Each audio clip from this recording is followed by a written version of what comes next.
Welcome back to the channel. हमने अभी तक मॉडर्न फिजिक्स खत्म कर लिया और हमने सॉलिड्स खत्म कर लिया है। In this video we will be learning about electromagnetic waves. कुछ लोग कह रहे थे फ्लूइड्स पढ़ा दो बॉस, है ना। कुछ लोग कह रहे थे कि 12th करवा दो, बट मेजॉरिटी जो था वो कह रहा था कि 12th करवा दो। एंड आई ऑल्सो फेल्ट कि 12th करवाना अभी ज़्यादा सेफर ऑप्शन है, क्योंकि 11th की एमसीईआरटी में अगर आप घुसते हो बहुत ज़्यादा पढ़ने को नहीं है, सिर्फ पार्ट 2 है पढ़ने को, ठीक है। ज़्यादा नहीं पढ़ना अपने को, ठीक है। तो अपन शुरू करते हैं, ठीक है, इसी से इलेक्ट्रोमैग्नेटिक वेव से। सो बिफोर वी स्टार्ट एक बार सिलेबस देख लो क्या है। डिस्प्लेसमेंट करंट अपने को जानना है क्या होता है, कैसे होता है। इलेक्ट्रोमैग्नेटिक वेव्स, उनका कैरेक्टरिस्टिक्स जानना है, ठीक है। ट्रांसवर्स नेचर होता है इलेक्ट्रोमैग्नेटिक वेव्स का, मतलब लॉन्गिट्यूडनल वेव्स नहीं होते, वो ट्रांसवर्स वेव्स होते हैं। इलेक्ट्रोमैग्नेटिक स्पेक्ट्रम जो है, चाहे रेडियो वेव्स हो, माइक्रो हो, इंफ्रारेड हो, visible, UV, X ray, gamma ray, ठीक है। और उनका एप्लीकेशन अपने को ये सब चीज़ें पढ़नी है। अब इंट्रो देखते हैं। सबसे पहली बात क्या है कि James clerk Maxwell, James clerk को अगर उड़ा भी दो फर्क नहीं पड़ता, मैक्सवेल सिंपली, ठीक है। इन्होंने ये बोला था कि not only an electric current but also a time varying electric field generates magnetic field. कहने का क्या मतलब है, जो इलेक्ट्रिक करंट था तुमने पढ़ा होगा अगर मैग्नेटिज्म में। देखो ये चैप्टर शुरू कर रहे हैं तो आई एम एक्सपेक्टिंग कि तुमको मैग्नेटिज्म थोड़ा बहुत आता होगा, बहुत नहीं, इतना तो पढ़ा ही होगा ना। अगर मान लो इसमें करंट आई फ्लो करता है तो अपने अराउंड मैग्नेटिक फील्ड बनाता है इस तरीके से लूप के फॉर्म में, ठीक है। तो यही कहा गया कि एक इलेक्ट्रिक करंट तो बनाता ही है, लेकिन अगर एक टाइम वेरिंग इलेक्ट्रिक फील्ड हो, करंट अलग चीज़ है, करंट इज आई, ठीक है, और इलेक्ट्रिक फील्ड होता है ये, अगर ये टाइम के साथ वेरी करता है तो ये क्या प्रोड्यूस कर सकता है, ये तुम्हारा एक मैग्नेटिक फील्ड प्रोड्यूस कर सकता है। तो मैक्सवेल की बात क्या थी कि वेरिंग इलेक्ट्रिक फील्ड जो है मैग्नेटिक फील्ड जनरेट कर सकता है।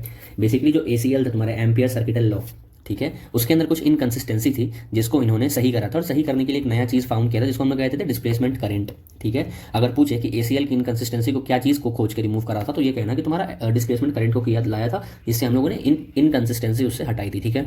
मैक्सवेल ने कुछ सेट ऑफ इक्वेशंस फॉर्मुलेट किए थे जिसमें इलेक्ट्रिक और मैग्नेटिक फील्ड्स को लिया था, उनके सोर्सेस को लिया था, चार्ज को लिया था, करंट की डेंसिटीज को लिया था, ठीक है। इक्वेशंस को हम लोग मैक्सवेल इक्वेशन कहते हैं, जिसमें क्या था, लोरेंट्स का फोर्स फार्मूला भी था, है ना। ये सारे बेसिक लॉज ऑफ इलेक्ट्रोमैग्नेटिज्म वो करते हैं, ठीक है।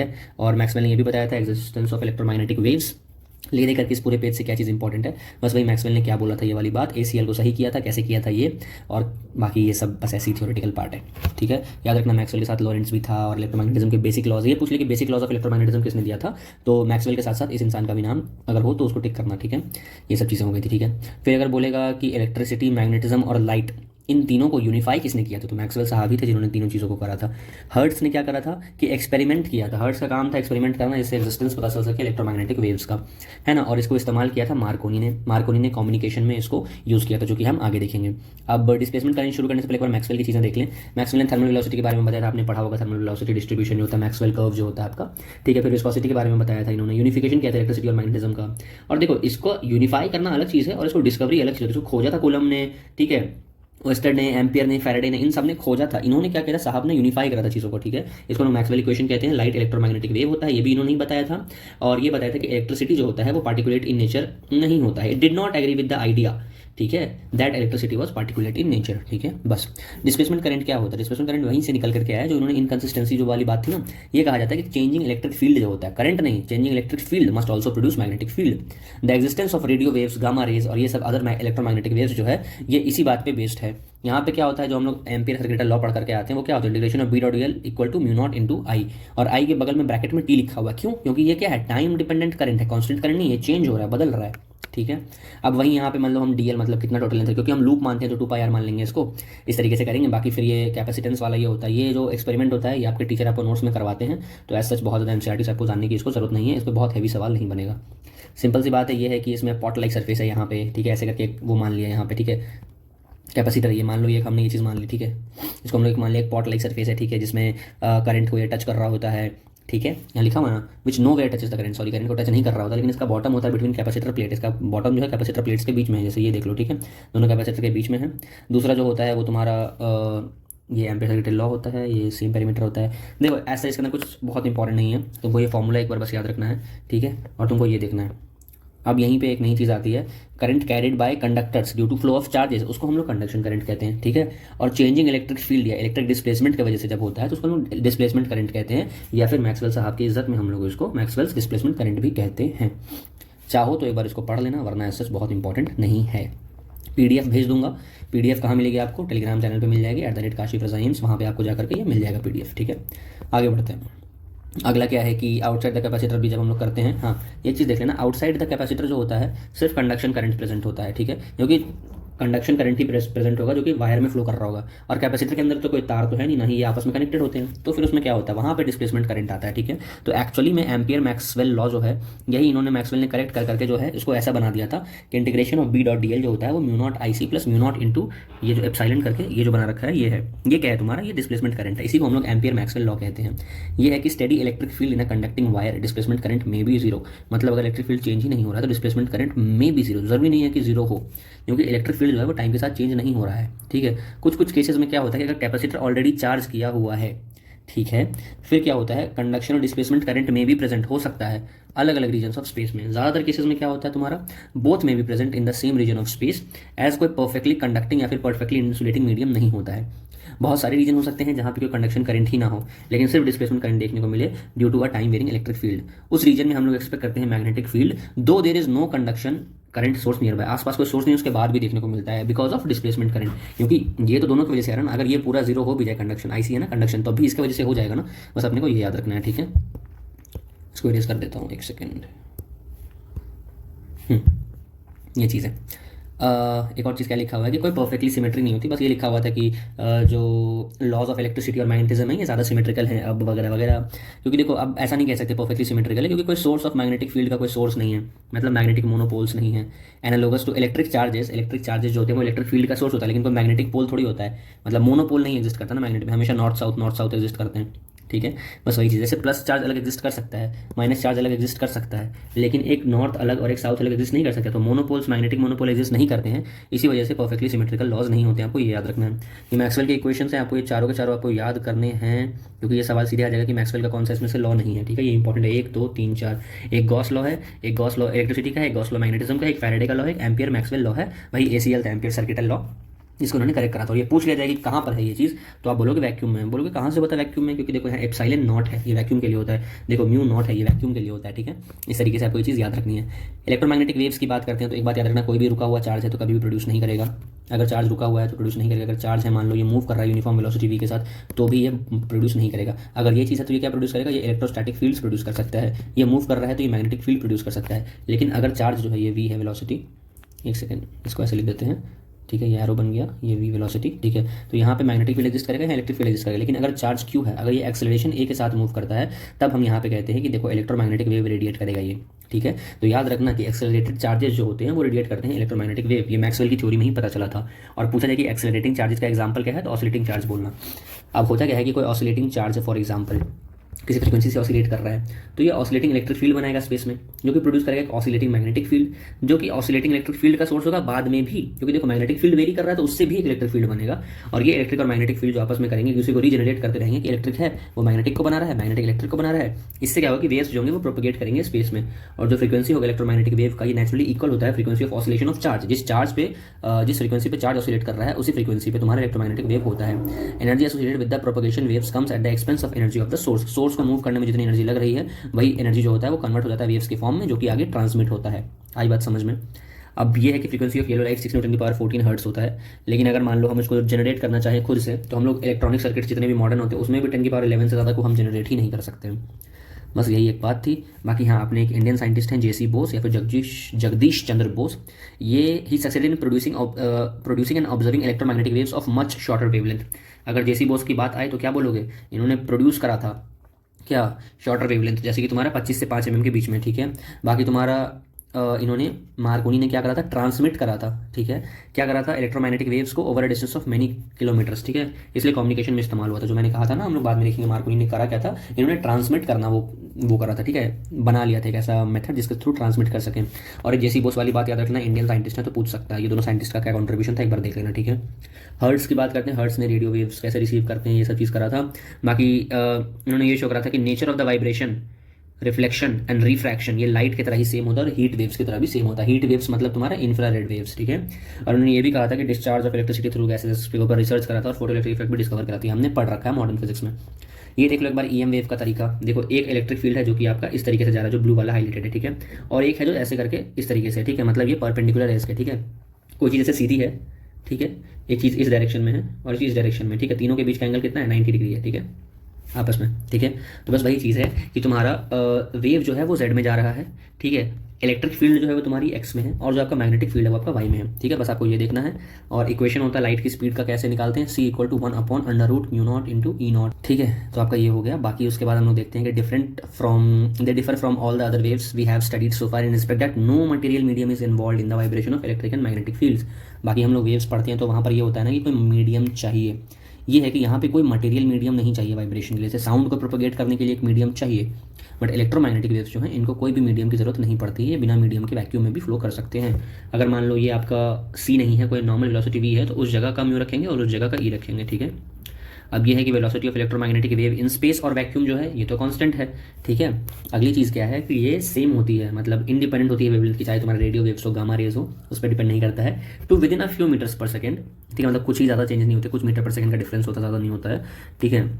इतना ज़्यादा एक्यूरेट होता है कि इससे हम लोग स्टैंडर्ड ऑफ लेंथ डिफाइन करते हैं। स्टैंडर्ड मतलब क्या होता है कि जैसे मान लो कोई चीज़ कहते हैं 10 kg है, तो 10 kg का मतलब क्या होता है, 10 टाइम्स 1 kg का कोई स्टैंडर्ड यूनिट। मतलब 1 kg का अगर आपके पास एक आयरन का मान लो क्यूब है, तो आपको पता है कि भाई ये 1 kg का, और इतना परफेक्टली पता है कि 1 kg का ही है कि उसी को हम स्टैंडर्ड यूज़ करते हैं, कि उसको ऐसा 10 और रखेंगे उसके बाद हम लोग करेंगे। तो बस वही है कि इतना ज़्यादा परफेक्ट प्रिसीजन होता है इनके स्पीड का कि हम लोग उसको एज अ वो यूज़ करते हैं, स्टैंडर्ड यूज़ करते हैं लेंथ के लिए, ठीक है। अब एक और चीज़ है कि एक नई चीज़ जो हमें पता चलती है कि एनर्जी को कैरी करते हैं, इसीलिए रेडियो टीवी सिग्नल से एनर्जी कैरी होती है। सन से अर्थ पे एनर्जी कैरी हुई, इसीलिए लाइफ पॉसिबल है अर्थ पे, ठीक है। सन से जो अर्थ पे सिर्फ लाइट नहीं आता, एनर्जी भी आती है, ठीक है। रेडिएंट एनर्जी इसको कहते हैं। ये एग्जांपल्स हैं, इनको सॉल्व कर लीजिएगा। इलेक्ट्रोमैग्नेटिक स्पेक्ट्रम की बात करते हैं, ठीक है। एक चीज़ हमने देखा था, ये लाइट वेव्स वगैरह वगैरह इन सब के पहले डिस्कवर करा था। एक और चीज़ है कि स्पेक्ट्रम के अंदर ऐसा कुछ नहीं है, कोई बहुत शार्प डिवीजन है, ठीक है। एक काइंड ऑफ वेव दूसरे में, मतलब स्पेक्ट्रम जो है पूरा ऐसे मिक्सड है पूरा, ठीक है। कोई बाउंड्री नहीं होती है, बट हाँ बता सकते हैं इतना से इतना होता है, इतना से इतना होता है, ठीक है। ये बहुत इंपॉर्टेंट है, इसको याद कर लेना, ठीक है। और इसमें याद क्या करना है तुमको, जैसे देखो कुछ कुछ चीज़ें हैं जो नहीं दे रखी हैं, जैसे फॉर एग्जांपल हम आगे अभी पढ़ेंगे, इसमें दिखाते हैं, ठीक है। आपको इस पूरे को याद करने बैठोगे बहुत टाइम लग जाएगा और इतना इंपॉर्टेंट है भी नहीं है। मैं बताता हूँ कहाँ से याद करना है। विजिबल में इतना तो पता होना चाहिए कि वॉयलेट का कितना है, ब्लू का कितना है, ग्रीन का कितना है, येलो का कितना, ऑरेंज का कितना, रेड का कितना, ठीक है। हालांकि 7 कलर होते हैं, वॉयलेट के बाद इंडिगो भी होता है जो हम लोग वेब की ओर पढ़ते हैं, बट तुम आई हटा देना, ठीक है। तो मैं से याद रखना कि VBGYOR ऐसे करके है, और कितना से कितना है, 50-50 का डिफरेंस है। 400 से 450, 450 से 500, फिर 50, फिर 50, फिर 50, फिर 50, ठीक है। तो 400 से 700, 6 वेवलेंथ इसके बीच में आते हैं, 6 के 6 कलर का नाम लिख देना, ठीक है। इस तरीके से आपको एक कलर वाला विजिबल वाला तो एटलीस्ट याद हो गया, ठीक है। अब हम लोग आगे बढ़ते हैं रेडियो वेव्स में, ठीक है। रेडियो वेव्स में क्या होता है, सबसे पहली चीज़ देखो, ये वाला पार्ट दोस्त इंपॉर्टेंट है, और ये आता है, ये जितना दे रखा है यहाँ तक एटलीस्ट ये आपको आना चाहिए, ठीक है। फिर अपना चैप्टर भी खत्म ही हो गया ऑलमोस्ट, ठीक है। यही इंपॉर्टेंट है, यही आता है मेनली, ठीक है। एनसीईआरटी से ये पार्ट अच्छे से आना चाहिए, ठीक है। रेडियो वेव्स कैसे प्रोड्यूस होते हैं, इसमें क्या लिखा हुआ है, radio waves are produced by the accelerated motion of charges in conducting wires. जो तार है आपका, कंडक्टिंग वायर है, उसके अंदर चार्जेस जो फ्लो करते हैं, उनके एक्सेलरेशन से आपका रेडियो वेव्स प्रोड्यूस होता है। कहाँ इस्तेमाल होता है, नाम से पता चल रहा है भैया, रेडियो में इस्तेमाल होगा। और कहाँ इस्तेमाल होगा, रेडियो से मिलता जुलता है, टीवी में इस्तेमाल होगा। फ्रीक्वेंसी याद रखनी है आपको, 500 किलोहर्ट्ज से लेकर के 1000 मेगाहर्ट्ज तक है। इस बात को ध्यान रखना, जितने भी वेव्स हैं उनकी आपको फ्रीक्वेंसी, ठीक है, उनका वेवलेंथ और उनका प्रोडक्शन कहाँ से होता है, ठीक है, और उनका यूज़ कहाँ पर होता है, ये 4 चीज़ तो डेफिनेटली आना चाहिए, ठीक है। और कई बार डिटेक्शन भी देख लिए ना, वो तुम्हारे टेबल में दे रखा है, ठीक है। ये चीज़ तुमको आना चाहिए, ठीक है। ये हो गया, ठीक है। तो 500 किलो से लेकर के 1000 मेगा हर्ट्ज तक होता है, ठीक है। इसके बाद हम लोग क्या करते हैं कि एएम क्या होता है तुम्हारा, देखो रेडियो होता है ना, तो रेडियो 2 टाइप का होता है, एक होता है तुम्हारा FM रेडियो, एक होता है AM रेडियो। ए से क्या होता है एम्पलीट्यूड, F से क्या होता है फ्रीक्वेंसी, AM मतलब होता है एम्पलीट्यूड मॉड्यूलेटेड बैंड, यानी कि एम्पलीट्यूड मॉड्यूलेटेड रेडियो होता है, और एक तुम्हारा होता है फ्रीक्वेंसी मॉड्यूलेटेड, ठीक है।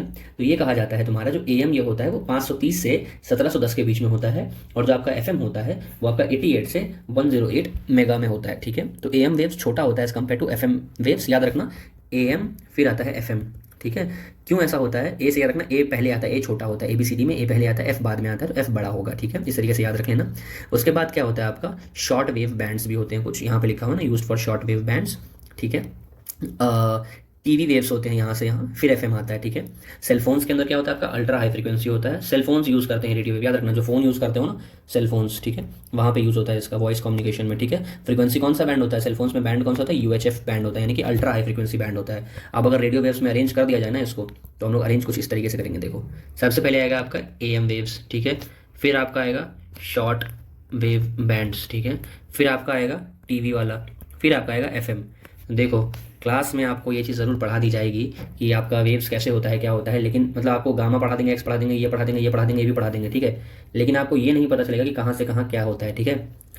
फिर से देखो, टीवी है, FM है, ठीक है, ये है, ये है, ये है। और हम लोग किस बेसिस पे अरेंज कर रहे हैं, ये किस बेसिस पे हम लोग अरेंज कर रहे हैं, हम लोग इसको अरेंज कर रहे हैं फ्रीक्वेंसी के बेसिस पे, ठीक है, on the basis of frequency की बात हो रही है, या फिर इसको हम लोग ऐसे भी लिख सकते हैं, ठीक है, फ्रीक्वेंसी की बात हो रही है यहाँ पे। और अगर बात हो ही रही है तो आगे दो चीज़ और लगा दो, यहाँ पे लगा देना तुम्हारा शॉर्ट रेडियो वेव्स, ठीक है, और यहाँ पे लगा देना आपका लॉन्ग रेडियो वेव्स। आप बोलोगे कि यार शॉर्ट है तो ये बड़ा कैसे है, अरे शॉर्ट और लॉन्ग जो होता है वो वेवलेंथ की बेसिस पे कहते हैं कि वेव का वेवलेंथ लंबा है, फ्रीक्वेंसी उल्टा होता है ना वेवलेंथ का, जितनी ज़्यादा फ्रीक्वेंसी उतना छोटा वेवलेंथ, है ना, तो इसकी फ्रीक्वेंसी जो है सबसे कम है, मतलब इसका जो वेवलेंथ होगा वो ज़्यादा होगा, ठीक है, सिंपल, आगे बढ़ते हैं, ठीक है, ये हो गया। हो गया, हो गया, हो गया। इसको यार अच्छे से याद कर लेना प्लीज़, ये एक बहुत पोटेंशियल क्वेश्चन है, अगर ये आता है तो सब लोग नहीं होंगे इतने केपेबल कि इस चीज़ को सही कर पाएँ, ठीक है, लेकिन तुमने मुझसे पढ़ रखा है तो कुछ तो फ़ायदा होना चाहिए ना, इस चीज़ को प्लीज़ याद कर लेना, अच्छे से याद कर लेना, इसको अभी ही लिख लो, कहीं पर लिख के चिपका लो दीवार पे, दिमाग पे बोल रहा था, सॉरी। माइक्रोवेव्स, ठीक है, माइक्रोवेव्स क्या होता है यार, जो शॉर्ट वेवलेंथ वाले रेडियो वेव्स होते हैं ना, असल में उन्हीं का नाम होता है माइक्रोवेव्स। इनकी फ्रीक्वेंसी होती है गीगाहर्ट्ज में, मेगा से भी ज़्यादा क्या होता है गीगाहर्ट्ज, ठीक है, range. They are produced by special vacuum tubes, जिनको हम लोग क्या कहते हैं, क्लिस्ट्रॉन्स, ठीक है, मैग्नेट्रॉन्स और तुम्हारा गन डायोड्स, ठीक है। और ये सूटेबल होता है कि इसमें रडार सिस्टम में यूज़ होते हैं एयरक्राफ्ट नेविगेशन के लिए। Radar also provides the basis of speed guns used to time fast balls, tennis serves and automobiles. ये होता है ना, हम लोग देखते हैं ना, इतने स्पीड से इस बॉलर ने बॉल फेंका, बुमराह इतनी स्पीड पे बॉलिंग करता है, ये इतनी स्पीड पे बॉल फेंकता है, तो ये सब कहाँ से मेजर कर पाते हैं, माइक्रोवेव्स का इस्तेमाल करते हैं। और सबसे बड़ा एग्जांपल क्या है, नाम खुद माइक्रोवेव, जो घर पे होता है ओवन होता है माइक्रोवेव का, ये डोमेस्टिक एप्लीकेशन होता है। कैसे एप्लीकेशन कैसे होता है उसका वो हम यहाँ पढ़ेंगे, लेकिन कुछ चीज़ हम यहाँ पे एक बार लिख लेते हैं साइड में ताकि हमको याद रहे। सबसे पहले ये क्या होता है तुम्हारा शॉर्ट वेवलेंथ रेडियो वेव्स, ऐसे शॉर्ट नोट्स बनाते हैं, पूरा पूरा नहीं लिखते हैं, सिंबल यूज़ करते हैं। इनकी फ्रीक्वेंसी होती है आपकी GHz गीगाहर्ट्ज़ में। स्पेशल वैक्यूम ट्यूब जिसको हम लोग क्या कहते हैं, क्लिस्ट्रॉन, ठीक है, मैग्नेट्रॉन, ठीक है। उसके बाद तुम्हारा गन, सिंपल नहीं है, GUNN है, गन, ठीक है, डायोड्स। यहाँ से क्या होता है, ये होता है प्रोडक्शन, ठीक है, प्रोडक्शन होता है यहाँ से, ठीक है। अब ये कहाँ यूज़ होते हैं, रडार सिस्टम में यूज़ होते हैं, याद रखना, जहाँ पे एयरक्राफ्ट के नेविगेशन को देखते हैं, ठीक है। ये और कहाँ यूज़ होते हैं, तुम्हारे स्पीड गन्स में यूज़ होते हैं तुम्हारे, ठीक है, ताकि हम इसको टाइम कर सकें, बॉल मूव कर रहा है, फास्ट बॉल हो गया, टेनिस सर्व्स हो गया। और ऑटोमोबाइल का भी देखते हैं ना, जो अपना ये होता है ना स्पीड लिमिट वाला, जो ऑटोमेटिकली बता देता है, जो चलाना हमारा कट जाता है कि आपने गाड़ी ओवर स्पीड करी है, तो कुछ नहीं होता है, रोड होता है, रोड के दोनों तरफ ये लगा रहता है, ठीक है, यहाँ से माइक्रोवेव्स पास कर रहे होते हैं। अब जितनी स्पीड से गाड़ी यहाँ से क्रॉस करेगा उतना ही ज़्यादा उसमें चेंज आएगा, वो उस चेंज को नोट करता है, उस हिसाब से बताता है कि देखो आपने गाड़ी ओवर स्पीड करी थी, ठीक है, ये चीज़ हो गया। अगला हम लोग पढ़ते हैं माइक्रोवेव ओवन्स, ठीक है, सबसे बेस्ट ओवन्स होता है, ठीक है, याद रखना कि ये स्पीड बताने में हेल्प करता है ऑटोमोबाइल्स का, ठीक है, ये भी है। अब माइक्रोवेव ओवन जो होते हैं उनमें क्या होता है, बेसिकली देखो यहाँ पे जो माइक्रोवेव की फ्रीक्वेंसी होती है, ठीक है, जो माइक्रोवेव की फ्रीक्वेंसी है, ठीक है, और जो पानी का जो रेजोनेंट फ्रीक्वेंसी होता है, कितने पे पानी जो है वो रेजोनेट करेगा, वो उसकी फ्रीक्वेंसी है, वो दोनों जब मैच करता है तो एनर्जी जो होता है, आपने पढ़ा होगा जब रेजोनेंस होता है तो एम्पलीट्यूड, अगर ये ए है ये ए है, आपस में रेजोनेंस होता है तो एम्पलीट्यूड बहुत ज़्यादा बढ़ जाता है और एनर्जी का ट्रांसफर बहुत ज़्यादा होता है, ठीक है। तो क्या लिखा हुआ है कि ट्रांसफर हो जाती है एनर्जी एफिशिएंटली, तो क्या होता है कि मॉलिक्यूल्स बहुत तेज तेज मूव करते हैं, तो काइनेटिक एनर्जी जो होती है वो बढ़ जाती है, इसलिए काइनेटिक एनर्जी बढ़ेगी तो टेम्परेचर भी बढ़ जाएगा फूड का, जिसमें पानी होता है, ठीक है। तो याद रखना, जैसे मान लो ये यूज़ करते हैं, मान लो ओवन जब यूज़ कर रहे होते हैं, माइक्रोवेव यूज़ कर रहे होते हैं, कोई भी खाना जब तुम गर्म करते हो उसके अंदर, तो होता क्या है, जैसे मान लो अगर तुमने चाय का कप डाला अंदर गर्म करने के लिए, तो चाय के अंदर जो पानी के मॉलिक्यूल्स हैं, उन पानी के मॉलिक्यूल के अंदर का जो रेजोनेंट फ्रीक्वेंसी होता है, और जो माइक्रोवेव उसके ऊपर हम लोग डालते हैं ओवन में चारों तरफ से, उसकी फ्रीक्वेंसी, जब वो दोनों फ्रीक्वेंसी मैच करते हैं तो वहाँ पे रेजोनेंट फ्रीक्वेंसी से बहुत ज़्यादा हाई एनर्जी ट्रांसफर होता है। और जब ट्रांसफर होता है एनर्जी का, तो कौन सी एनर्जी ट्रांसफर होती है, काइनेटिक एनर्जी, बिकॉज मोशन होने लग जाता है मॉलिक्यूल्स का। इसी काइनेटिक एनर्जी के मोशन से तुम्हारे टेम्परेचर जो होता है वो बढ़ता है, क्योंकि हीट जनरेट होता है और उससे खाना जो होता है गर्म हो जाता है, बस यही देखना था। इंफ्रारेड कहाँ से निकलता है भैया, हॉट बॉडी से और मॉलिक्यूल से, इसको हम लोग हीट वेव्स भी कहते हैं। क्यों कहते हैं हीट वेव्स, अभी हम लोग आगे पढ़ेंगे, ठीक है। ये इसीलिए होता है बिकॉज पानी का जो मॉलिक्यूल होता है, ज़्यादातर मटेरियल सब में देखो ऑलमोस्ट वाटर होता है, ये या मॉइस्चर होता है, ये अब्जॉर्ब करता है इंफ्रारेड। और भी चीज़ें जो वाटर नहीं है लेकिन अब्जॉर्ब करते हैं इंफ्रारेड, जैसे CO2 हो गया, अमोनिया हो गया, है ना, ये इंफ्रारेड रेडिएशन को अब्जॉर्ब करते हैं। इसका थर्मल मोशन बढ़ जाता है और ये खुद भी हीट होते हैं और अपने सराउंडिंग्स को भी बढ़ा देते हैं, ठीक है। अब ये बात है, कोई कह दे मान लो कि जो ग्रीन हाउस इफेक्ट होता है उसमें कौन कौन चीज़ें हेल्प करती हैं, इंफ्रारेड लैम्प हेल्प करता है, ठीक है। ये फिजिकल थेरेपी में यूज़ होता है, ठीक है। इंफ्रारेड लैम्प जो होता है, लिख लो यहाँ पे, इंफ्रारेड लैम्प का इस्तेमाल कहाँ होता है, इंफ्रारेड लैम्प का इस्तेमाल होता है आपकी फिजिकल थेरेपी में, ठीक है, फिजिकल थेरेपी में इसका यूज़ होता है। और आपको एक चीज़ याद रखना है कि infrared radiation also plays an important role in maintaining earth की गर्मी और एवरेज टेम्परेचर जो होता है ग्रीन हाउस इफेक्ट में। इनकमिंग विजिबल लाइट जो कि पास कर जाता है, ये इजीली अब्जॉर्ब हो जाता है और री रेडिएट किया जाता है इंफ्रारेड की तरह। मान लो ये आपका अर्थ है, ठीक है, तो जो आपकी विजिबल लाइट आती है एटमॉस्फेयर से, जो लाइट आती है आपकी, ठीक है, ये आपका अब्जॉर्ब हुआ और अब्जॉर्ब होने के बाद ये वापस से यहाँ से री रेडिएट होता है और जो रेडिएशन होता है वो इंफ्रारेड के तौर पे होता है। इसी रेडिएशन को जो आपका ग्रीन हाउस गैसेज हैं जैसे कि CO2 हो गया और वाटर वेपर हो गया, है ना, CO2 हो गया और वाटर वेपर हो गया, ये इसको क्या करता है, कैप्चर कर लेता है, एब्जॉर्ब कर लेता है, इससे टेम्परेचर वो बढ़ा देता है। अच्छा, एक और चीज़ है, इंफ्रारेड डिटेक्टर जो होते हैं वो अर्थ के सैटेलाइट्स में यूज़ होते हैं मिलिट्री पर्पस के लिए, और क्रॉप्स के ग्रोथ को चेक करने के लिए यूज़ होता है। यहाँ लिख लो, इंफ्रारेड तुम्हारा डिटेक्टर, ठीक है। डिटेक्टर कहाँ यूज़ होता है, तुम्हारे सैटेलाइट में यूज़ होता है, ठीक है। सैटेलाइट में क्यों यूज़ होता है, तुम्हारा मिलिट्री पर्पस के लिए देखने के लिए कौन चीज़ कहाँ पर है, और एक और चीज़ है क्रॉप्स के ग्रोथ में देखने को वो करते हैं, ठीक है। इलेक्ट्रॉनिक डिवाइस है जैसे कि तुम्हारा सेमीकंडक्टर का LED हो गया, ये भी इंफ्रारेड करता है, ठीक है। तो LED लिख लेना, ये भी इंफ्रारेड रेस को एमिट करता है। कहाँ पे यूज़ होता है, तुम्हारे रिमोट के स्विच में यूज़ होता है, ठीक है, रिमोट में यूज़ होता है, ठीक है। जैसे कि तुम्हारे टीवी का रिमोट हो गया, तुम्हारे वीडियो रिकॉर्डर्स हो गए, ठीक है। और उसके बाद तुम्हारा हाई-फाई सिस्टम है, वाईफाई नहीं है, हाई-फाई लिखा हुआ है, ठीक है, इस चीज़ को याद रखना, ठीक है। नाउ लेट्स मूव, अब हम लोग पढ़ते हैं विजिबल रेस के बारे में। Now let's read about visible raise. देखो बहुत ज़्यादा फेमिलियर होते हैं हम लोग, फॉर्म ऑफ इलेक्ट्रोमैग्नेटिक वेव्स, इसको हम लोग कहते हैं विजिबल रेज। ह्यूमन आई इसको डिटेक्ट करता है, इसकी फ्रीक्वेंसी कितनी होती है। देखो फ्रीक्वेंसी वेवलेंथ निकालना तुम सीख जाना, एक चीज़ को याद कर लो, इधर फ्रीक्वेंसी और वेवलेंथ को एक चीज़ पकड़ो, उसको याद कर लो सबका, और बाकी फिर कर लो, ठीक है। ईजी ज़्यादा होता है वेवलेंथ याद करना फ्रीक्वेंसी से, ठीक है। बट फिर भी किसी किसी चीज़ की फ्रीक्वेंसी देख लेना, क्योंकि कई बार होता है ना ऐसे रेडियो वेव्स के अंदर बहुत वाइड स्पेक्ट्रम है, AM कब होगा, FM कब होगा, ये सब देख लेना। बाकी नॉर्मली सबका वेवलेंथ याद कर लो, फ्रीक्वेंसी खुद निकाल लेना, ठीक है। इसका जो होता है 400 से 700 होता है, बट हम लोग 700 से 400 लिखते हैं क्योंकि हम लोग उस तरफ से पढ़ रहे होते हैं, ठीक है, इंक्रीजिंग से डिक्रीजिंग वेवलेंथ की तरफ, ठीक है। आई एम सॉरी, इंक्रीजिंग से डिक्रीजिंग फ्रीक्वेंसी की तरफ हम लोग जाते हैं, है ना। और वेवलेंथ जो होता है वो उल्टा होता है इसका। अब देखो ये सब चीज़ जानते हो, विजिबल रेस का हेल्प क्या होता है, अपने को दुनिया देखने में हेल्प करता है। अलग अलग एनिमल जो है सेंसिटिव होते हैं, अलग अलग रेंज ऑफ वेवलेंथ। स्नेक जो है वो इंफ्रारेड देख सकता है, मतलब जो तुम्हारा दोस्त है वो इंफ्रारेड वेव्स देख सकता है, ठीक है। एक और चीज़ है कि बहुत सारे इंसेक्ट्स जो होते हैं वो अल्ट्रा वायलेट UV तक भी जा सकते हैं, तो याद रखना स्नेक जो है वो इंफ्रारेड देख सकता है। बहुत सारे इंसेक्ट्स ऐसे होते हैं जो UV देख सकते हैं, सिंपल, ठीक है। अल्ट्रा वायलेट रेस की बात करते हैं, 400 नैनोमीटर से लेकर के 0.6 नैनोमीटर, इतना ज़्यादा वेरिएशन होता है, सोचो इतना ज़्यादा है, 400 नैनोमीटर। ये तो याद ही रहेगा तुमको क्योंकि यहीं पे ख़त्म होता है तुम्हारा, मतलब शुरू होता है यहाँ से ये विजिबल, और 0.6 नैनोमीटर, ठीक है। अब ये कहाँ से आता है, स्पेशल लैंप्स से आता है, ठीक है, इंफ्रारेड लैंप्स से नहीं। इंफ्रारेड लैंप्स का इस्तेमाल कहाँ हो रहा था, फिजिकल थेरेपी में। और वेरी हॉट बॉडीज़, हॉट नहीं वेरी हॉट बॉडीज़। सन जो होता है UV रेडिएशन का एक इंपॉर्टेंट सोर्स होता है, बट फॉर्चुनेटली मतलब खुशखबरी की बात है कि ज़्यादातर जो होता है ओजोन लेयर अब्जॉर्ब कर लेता है। और ओजोन लेयर कितने डिस्टेंस पे होता है, 40 से 50 किलोमीटर पे होता है। एक और चीज़ है कि UV रेडिएशन अगर ज़्यादा तुम वो करोगे, ज़्यादा मेलानिन प्रोड्यूस होगा तो ज़्यादा टैनिंग होगी स्किन में, है ना। और UV रेडिएशन जो होता है वो अब्जॉर्ब हो जाता है, ऑर्डिनरी ग्लास UV रेडिएशन को अब्जॉर्ब कर लेता है। इसीलिए if you are sitting in a car जहाँ पे ग्लास की विंडो लगी हुई है तो आपकी टैनिंग नहीं होगी या सन बर्न नहीं होता है। Large amount of UV radiation produce होता है वेल्डिंग आर्क्स, जो आप वेल्डिंग देखते होगे तो वो बड़े बड़े चश्मे पहनते हैं या फेस का मास्क लगाते हैं जिसमें ग्लास का एक खिड़की बनाते हैं जिससे वो देख पाते हैं। ये इसलिए करते हैं अपनी आंखों को बचाने के लिए, क्योंकि बहुत ज़्यादा UV प्रोड्यूस होता है। UV रेडिएशन को अगर बहुत ज़्यादा फोकस कर दो नैरो बीम में तो वो लेसिक सर्जरी में इस्तेमाल होता है। लेसिक सर्जरी ये एक इंपॉर्टेंट एस्पेक्ट है क्योंकि तुम डॉक्टर बनने वाले हो, ये सर्जरी जो है बहुत कॉमन सर्जरी है। चश्मा जिनका लगा होता है उनके लिए होता है, चश्मा उतर जाता है इससे। लेसिक का फुल फॉर्म याद रख लो, ये पूछा जा सकता है, it might be one of the question जो कि आ सकता है नीट में।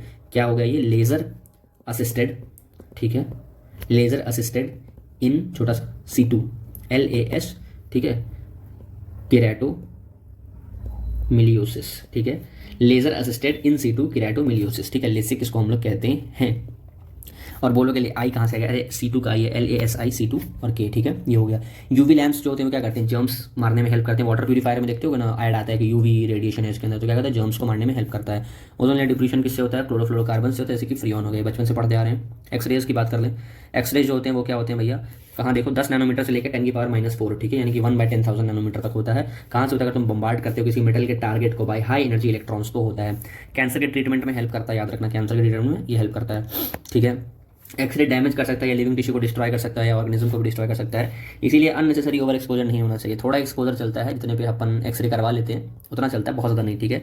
तभी एक्सरे वाले रूम देखते हो कि हमेशा बंद रहते हैं, गेट लगा हुआ रहता है, अच्छे से किसी वैसे जगह पर रहता है, ऐसा नहीं कि हम लोग खुले में करते हैं ताकि एक्सरे जो है बाकी बाहर ना जाए, ठीक है।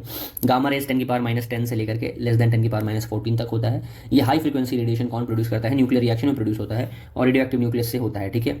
मेडिसिन में इस्तेमाल होते हैं कैंसर सेल्स को डिस्ट्रॉय करने के लिए, जो कीमोथेरेपी और ये सब जो होता है रेडियोथेरेपी, बेसिकली उसके अंदर ये इस्तेमाल होता है। अलग अलग टाइप के ये अलग अलग, ये बहुत इंपॉर्टेंट है, इसको मैं क्या ही तुमको रटवाऊँ, बट फिर भी जितना हो पाता है बताता हूँ। वेवलेंथ मैंने कहा था, एक चीज़ लो उसको याद कर लो, ठीक है। 0.1 से बड़ा, 0.1 से 1, 1 से 700, 700 से 400, 400 से 1 नैनोमीटर। लेकिन कई बार कहाँ तक ज़्यादा UV 0.6 याद करो, है ना, 1 नैनोमीटर से 10⁻³ और लेस देन 10⁻³। कैसे कैसे प्रोडक्शन होता है, कैसे कैसे डिटेक्शन होता है, डिटेक्ट कैसे करते हैं, रिसीवर एरियल्स, ठीक है। रिसीवर्स एरियल्स मतलब क्या होता है, रेडियो वेव्स जानते हो, डिटेक्ट कहाँ से होता है, एरियल मतलब हवा में, रिसीवर जो रिसीव करता है, ठीक है। ये पॉइंट कॉन्टैक्ट डायोड जो होते हैं वो माइक्रोवेव को डिटेक्ट करते हैं, ठीक है। थर्मोपाइल्स हो गया तुम्हारा, बोलोमीटर हो गया तुम्हारा, इंफ्रारेड फोटोग्राफिक फिल्म, ये IR को डिटेक्ट करता है। देखो कैसे याद होगा, थर्मोपाइल जानते हो, टेम्परेचर थर्मो वर्ड आ रहा है मतलब इंफ्रारेड होगा। बोलोमीटर एक ऐसा नाम है जो कि कोई नहीं बता पाएगा कि इंफ्रारेड डिटेक्ट करने के लिए यूज होता है, इसलिए इसको याद रख लेना, ठीक है, bolometer. Photographic film, infrared photographic film लिखा होगा तो भी समझ जाओगे। लाइट के लिए आंख होता है, ये तो जानते ही होगे। फोटो सेल होता है, फोटो मतलब ही क्या है, लाइट। फोटोग्राफिक फिल्म इसका मतलब भी लाइट है। देखो ऑल्दो यहाँ भी फोटोग्राफिक है लेकिन इसके आगे इंफ्रारेड लगाना पड़ा क्योंकि सिर्फ फोटोग्राफिक अगर होगा तो लाइट होगा। Photo cell, photographic film. देखो फोटोग्राफिक फिल्म इन जनरल सारे वेव्स को डिटेक्ट कर सकता है, जैसे जनरली जो होते हैं हमारे इसके इंफ्रारेड और ये लाइट के आसपास के, ठीक है, वहाँ पे हो जाएगा, फोटो सेल्स में हो जाएगा, ठीक है। इसके बाद आपका फोटोग्राफिक फिल्म यहाँ भी है। एक नया चीज़ आपको याद रखना, जीजर ट्यूब। जीजर का नाम कहाँ पर आया था, जीजर एंड मार्सदेन एक्सपेरिमेंट, याद करो जो हमने पढ़ा था रदरफोर्ड वाला। और आयोनाइजेशन चेंबर में होता है। और ये फोटो सेल लिखा हुआ, याद रखना इसको, ठीक है। फोटो सेल यहाँ पे भी है और फोटोग्राफिक फिल्म यहाँ पे भी है। लाइट में जो दो फोटो आते हैं वो दोनों फोटो तुम यूवी में भी यूज़ कर सकते हो, ठीक है। और उसका एक फोटोग्राफिक फिल्म यहाँ यूज़ कर सकते हो। गामा रेस डिटेक्शन DO लिखा हुआ है, ये ऐसा इंपॉर्टेंट नहीं है उतना, तो ठीक है, ये हो गया। बाकी प्रोडक्शन देख लो, यही लिखा होता है, rapid acceleration and deceleration of electrons in aerials, ठीक है। एक और चीज़ था कि वायर के अंदर अगर मूव होगा तो भी होगा रेडियो वेव्स, ठीक है। यहाँ पे मैंने बताया था क्लिस्ट्रॉन वैल्व्स हो गया तुम्हारा, मैग्नेट्रॉन वैल्व हो गया, और एक और चीज़ था, 3 चीज़ थे, क्लिस्ट्रॉन हो गया था, मैग्नेट्रॉन था, और आपका कहाँ गया, गन डायोड्स, ठीक है। इसको भी याद रख लेना, ठीक है। तो यहाँ पे चाहो तो लिख लो अपने मन से ही, क्योंकि देखो ये टेबल ही अगर याद करना तो टेबल को प्रिंट आउट करवा के कर लेना, ठीक है। अपनी एक फ्रेश NCERT से ये टेबल प्रिंट आउट करवा लेना, या मैं तुमको इसका स्क्रीनशॉट ग्रुप पे डाल दूंगा, मतलब टेलीग्राम चैनल पे, वहाँ से डाउनलोड कर लेना, उसमें चीज़ें ऐड कर लेना जो जो थ्योरी में दे रखी हैं, ताकि तुमको बार बार ना पढ़ना पड़े, एक टेबल को रिवाइज करो, काम खलास, ठीक है। ये हो गया। बाकी vibration of atoms and molecules यहाँ से देखने को मिल गया, ठीक है। फिर इलेक्ट्रॉन एटम के अंदर एमिट करते हैं लाइट, जब एक एनर्जी से दूसरे एनर्जी लेवल पे मूव करे तो पता ही होगा। ये इनर्शियल इलेक्ट्रॉन्स जो होते हैं ये करते हैं यूवी रेज, ठीक है। एक्सरे ट्यूब का ये भी इनर्शियल इलेक्ट्रॉन्स, ठीक है। और रेडियो एक्टिविटी डी के न्यूक्लियस से निकलता है, तो सीधे ये शेल से निकल रहा है, ये सब इलेक्ट्रॉन से, ये सीधे न्यूक्लियस से निकल रहा है, गामा। समरी देखो, इलेक्ट्रिक डाइपोल जो होता है इलेक्ट्रोमैग्नेटिक वेव का एक बेसिक सोर्स होता है, इसको याद रख लेना। बाकी इक्वेशंस है वो देख लेना। इसके अलावा स्पेक्ट्रम में कितनी रेंज होती है वेवलेंथ की, इनफाइनाइट होती है, ठीक है, बहुत सारे हो सकते हैं। देखो ये इंटरैक्ट करते हैं मैटर में via electric and magnetic field में। कहाँ पे क्या होता है, ऑसिलेशन होता है, इन set in oscillation charge is present in all matter, ठीक है। सो मैकेनिज्म ऑफ अब्जॉर्प्शन, स्कैटरिंग, ये सब होता है, डिटेल इंटरेक्शन मैकेनिज्म ये सब होता है। ये डिपेंड करता है वेवलेंथ पे डिपेंड करता है और नेचर ऑफ एटम पे डिपेंड करता है, ठीक है। अगर ये पूछ लिया जाए कि क्या लिखा हुआ है जो तुम हम लोग पढ़ते हैं, इलेक्ट्रोमैग्नेटिक वेव्स इंटरैक्ट करते हैं मैटर से, कैसे करते हैं, अपने इलेक्ट्रिक और मैग्नेटिक फील्ड्स की वजह से करते हैं। In which set in oscillation charges present in all matter, ठीक है। जो भी चार्जेस होते हैं उन सबको ऑसिलेशन में सेट कर देता है, ऑसिलेट करवा देता है। The interaction and so the mechanism of absorption, scattering etcetera, ये डिपेंड करता है वेवलेंथ ऑफ इलेक्ट्रोमैग्नेटिक वेव पे and the nature of atoms and molecules in the medium. Points to ponder: the basic difference between various types of electromagnetic waves lies in their wavelength और frequencies, ठीक है। और mode of interaction पर depend करता है। Waves जो होते हैं वो डिफर करते हैं, मोड ऑफ इंटरेक्शन, कौन कैसे इंटरेक्ट करेगा। जैसे गामा रेज जो है वो बहुत तेज आयोनाइज कर देगा, यूवी रेज शायद आयोनाइज ना कर पाए, तो भैया कि मैटर के साथ कैसे इससे करता है, उस वे में डिफर करते हैं, ठीक है। और वेवलेंथ और फ्रीक्वेंसी डिफर करती है, लेकिन सबका स्पीड जो होता है वो तो सेम ही होता है, ठीक है। एक्साइटेड चार्ज पार्टिकल जो होते हैं वो रेडिएट करते हैं इलेक्ट्रोमैग्नेटिक वेव्स, ठीक है। इनका जो वेवलेंथ होता है इसको ऑफन कोरिलेट किया जाता है कि साइज ऑफ सिस्टम जो कि रेडिएट करता है। जैसे मान लो कि तुम्हारा गामा रेडिएशन है, रेडिएशन की जो वेवलेंथ है वो बहुत ज़्यादा ही छोटी है, ठीक है। देखो ये जो लिखा हुआ है ना तुम्हारा यहाँ पे, फिर से देखो, ये जो आपका वेवलेंथ है कितना छोटा है, निकलता भी बहुत छोटे जगह से, न्यूक्लियस से निकल रहा है, सोचो। ऑन द अदर हैंड एक बड़ा सा तुम्हारा रेडियो वेव्स है वो एंटीना से निकल रहा होता है, और एंटीना का साइज इतना बड़ा होता है तो रेडियो वेव्स भी इतना बड़ा बड़ा निकलता है, ठीक है। लेकिन विजिबल रेडिएशन जो है वो भी एटम से ही इमिट करते हैं, लेकिन उनका भी तो वेवलेंथ ज़्यादा होता है, ऑल्दो उनका वेवलेंथ ज़्यादा होता है, तो ये एक्सेप्शनल केस है या कुछ, वो भी एग्जाम्पल है। बट ये बात जो है बहुत नई और बहुत मैंने भी पहली बार इस चीज़ को देखा है, ऑल्दो मैंने पढ़ा था, भूल गया था मैं, 2 साल पहले पढ़ा था। तो एक चीज़ याद रखना कि जो तुम्हारा वेवलेंथ होता है उसको को रिलेट किया जा सकता है किसके साथ, साइज ऑफ सिस्टम जो कि उसको रेडिएट करता है। तो गामा रेडिएशन कहाँ से आता है, न्यूक्लियस से आता है, और तुम्हारा एंटीना से क्या निकलता है, तुम्हारा रेडियो वेव्स निकल सकता है, ठीक है। ये हो गया। बाकी उसके बाद विजिबल रेडिएशन एक एक्सेप्शन काइंड ऑफ है कि मतलब वो भी तो एटम से निकल रहा है दोस्त, लेकिन वो 700 नैनोमीटर तक जाता है ना, तो वही सेम चीज़ है। इंफ्रारेड वेव्स जो होते हैं इनकी फ्रीक्वेंसी विजिबल से कम होती है। ये वाइब्रेट करते हैं नॉट ओनली इलेक्ट्रॉन्स लेकिन एंटायर एटम, मॉलिक्यूल या पूरा सब्सटेंस को हिला के रख देता है, ठीक है। वो मीम है ना, क्यों हिला डालना, तो वो इंफ्रारेड के ऊपर ही बेस्ड है, ठीक है। तो बेसिकली क्या होता है, इससे इंटरनल एनर्जी इतनी बढ़ जाती है कि टेम्परेचर बढ़ जाता है, इसलिए उनको हीट वेव्स कहते हैं। ये एक पोटेंशियल असर्शन रीजन क्वेश्चन है कि असर्शन आपका ये आएगा, मान लो असर्शन कि इंफ्रारेड को हम लोग also known as heat waves भी कहते हैं। रीजन क्या आएगा, ये मोशन कराता है तुम्हारा मॉलिक्यूल का, एटम का, ठीक है। और इसकी वजह से क्या होता है, तुम्हारा इंटरनल एनर्जी बढ़ती है, ठीक है। इंटरनल एनर्जी इंक्रीज करती है और इस वजह से तुम्हारा टेम्परेचर इंक्रीज करता है। क्या असर्शन सही है, हाँ। रीजन सही है, हाँ। क्या रीजन इस असर्शन का ही रीजन है, हाँ। तो बस ये चीज़ होता है। एक और चीज़ है जो अपनी आंख की सेंसिटिविटी का सेंटर होता है, एक कोइंसाइड करता है centre of wavelength distribution of the sun, इसी बिकॉज अपना आंख जो इस तरीके से इवॉल्व किया है। बस एक MCQ के पॉइंट ऑफ व्यू से देख लेना कि सेंसिटिविटी का सेंटर जो है, ठीक है, वही वेवलेंथ डिस्ट्रीब्यूशन का भी सेंटर से कोइंसाइड करता है अपनी आंखों का, ठीक है। बस IMC की तो टिक मार देना। अपना चैप्टर हो गया खत्म, ये सारे क्वेश्चन है इसको सही से कर लेना, ठीक है। बाकी अगला चैप्टर फिर हम लोग कवर करते हैं, देखते हैं कौन सा होगा, ठीक है। बाकी इस PDF को डाउनलोड करने के लिए काशिफ रज़ा एम्स पे जाना, टेलीग्राम पे, वहाँ जाओ, जाकर टेलीग्राम चैनल को ज्वाइन करो, ठीक है। और यार चाहो तो तुम मेड मेंटर्स भी ज्वाइन कर सकते हो इस पॉइंट ऑफ टाइम पे, ठीक है। 1 मंथ का जो भी सब्सक्रिप्शन का प्राइस होगा हम लोग जल्दी रिलीज़ करेंगे, ठीक है। 1 मंथ क्योंकि अब बचते हैं एग्जाम को लेकर के। और आज वाला वीडियो कैसा लगा वो भी कमेंट में बताना, और लेक्चर भी, ठीक है। सो लेक्चर हमारा खत्म होता है। इस तरीके से हमने अभी तक 6 फिजिक्स के इंपॉर्टेंट चैप्टर कवर कर लिए हैं, और ट्रस्ट मी सीक्वेंस वही होगा जो बहुत ज़्यादा इंपॉर्टेंट होगा। जैसे मान लो फिजिकल वर्ल्ड की NCERT उतनी इंपॉर्टेंट नहीं है एक्सेप्ट फॉर जो फोर्सेज वाला पार्ट दे रखा है, लेकिन अपन जो है उसको बाद में कवर करेंगे इसीलिए, ठीक है। इसलिए टेंशन नहीं लेना है, कवर करा दो, एक दिन में 2 लेक्चर डाल दो, मेरे लिए भी तो पॉसिबल नहीं है ना। मैं भी स्टूडेंट हूँ, MBBS कर रहा हूँ, मेरे पास बहुत सारी चीज़ें हैं, दिन भर में पढ़ाई है, ये सारी चीज़ें, प्लस ये रोज़ वीडियो डालना आसान नहीं होता है। मुझे पहले पढ़ना पड़ता है रोज़ रोज़ रोज़ रोज़, फिर मुझे डालने पड़ते हैं वीडियोज़, प्लस आपके क्विजेज होते हैं, ठीक है, जो कम्युनिटी पोस्ट पर होता है, नॉर्मल वीडियोज़ बनाने होते हैं, है ना, बाकी चीज़ें भी है मैनेज करने को। That's why it's getting a bit difficult for me, but it's completely okay, तुम्हारे सिलेक्शन के लिए ही मेहनत कर रहा हूँ। तो आई जस्ट होप कि तुम लोग अच्छे से पढ़ाई करो एंड मेक श्योर इस लेक्चर को पूरा देखो, अच्छे से कवर करो जो भी है, और इसको रिवाइज करना बाद में जाकर के, ठीक है। और अपने पास अभी लगभग 1 महीना बचता है, मैंने वीडियो डाली है 1 मंथ वाली, वो एक बार जाकर के देखना, चैनल पर ही पड़ी होगी जस्ट इससे पहले वाली वीडियो, ठीक है। आई होप तुम सब लोग अच्छे से पढ़ोगे, है ना। और चलो नेक्स्ट वीडियो में मिलते हैं, तब तक के लिए टेक केयर एंड बाय।